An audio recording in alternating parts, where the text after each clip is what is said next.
get your voice. Good morning, everyone.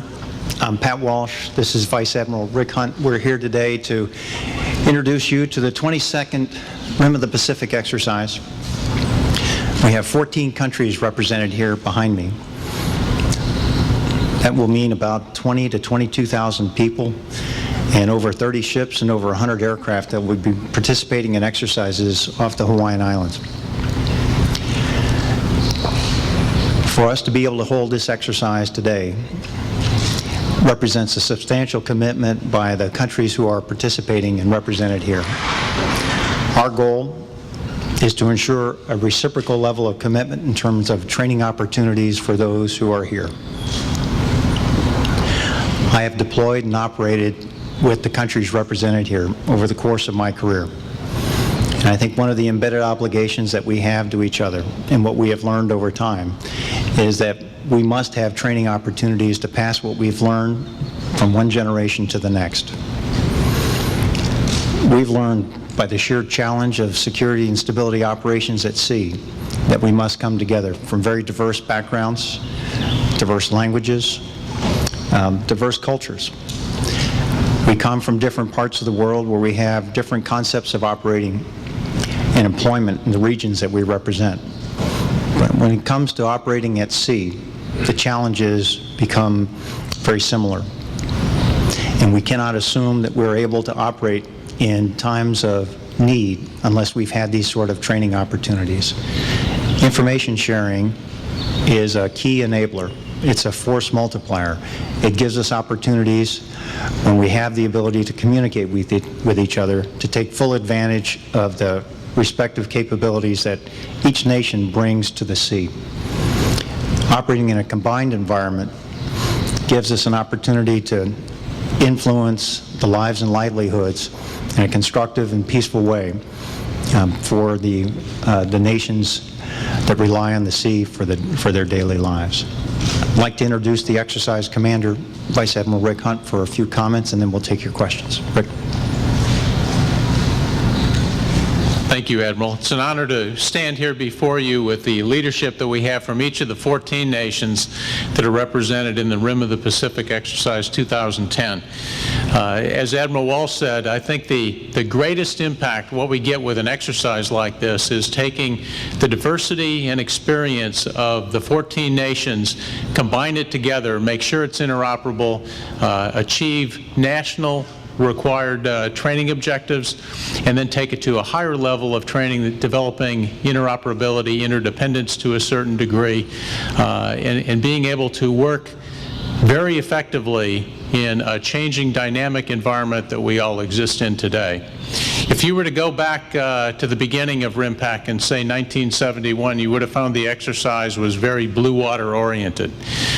Today it is been pushed a little bit closer in, and much of the exercise will demonstrate and exploit the capabilities that we have in the littoral.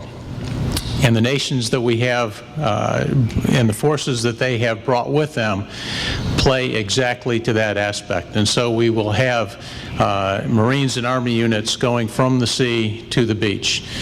We will have some of the littoral combat ships like USS Freedom, like Supreme from Singapore, like Prairial from France, all participating in the exercise, bringing their unique capabilities, and we will learn and get better by exchanging crew members. We'll be doing cross-decking, and then just the simple fact of interoperating throughout the 1-month period. So a tremendous I think gathering of like-minded nations working together to secure the maritime domain in a way that perhaps we have been unable to achieve in the past, and we really look forward to the exercise. And I think with that, sir, we're ready for any questions that you may have. Yeah, William. The littoral aspect, will that be the largest emphasis for RIMPAC, or how I'll let you take that. with ASW? I think it's a good blend. You know, one of the things that we are focusing now, quite frankly, is into the prevention of conflict, and so you get into the shaping phases of warfare. I would offer that throughout this RIMPAC, the way we have designed it, we go through every phase of potential warfare. So we will exercise in blue water, we will exercise in the littoral, we will exercise in a deterrence role, working very hard doing visit, board, and search operations, small unit-level tactics as we do landings. And that will complement but not replace the standard ASW surface-to-air capability, those sort of things. Again, about 170 aircraft involved, so we are doing some pretty high-end warfare planning and execution also.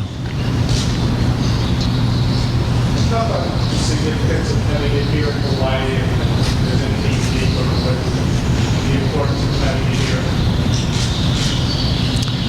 Hawaii offers the best sort of operational environment in terms of training ranges and the support that's available with the facilities, the talent, and the skill set here that resides in Hawaii. So in terms of having the ability to operate as a joint force and to, by extension, make that a combined force so that we have the air, the sea, the subsurface, as well as the land component, all of that points to not only the geostrategic importance of Hawaii, but also recognition that there's key leadership capability and headquarters staffs that are available, headquartered here in Hawaii.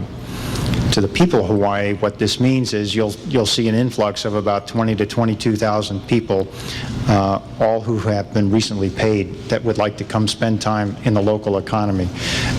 Hawaii has a terrific reputation for hosting, for the extended ohana, for the welcoming and warm aloha spirit. And with that, I think that Hawaii is the natural sort of place where navies want to gravitate. If you have anything else you want to... You know, I would just build upon that a little bit and say the ranges that we have in the Hawaiian Range Complex are second to none in the world. And many of the national requirements that we have by the folks assembled behind me are specifically to operate and exercise off PMRF. And there really is no alternative. This is the best, most capable ranges that we have. It's one that is desirable by all the nations.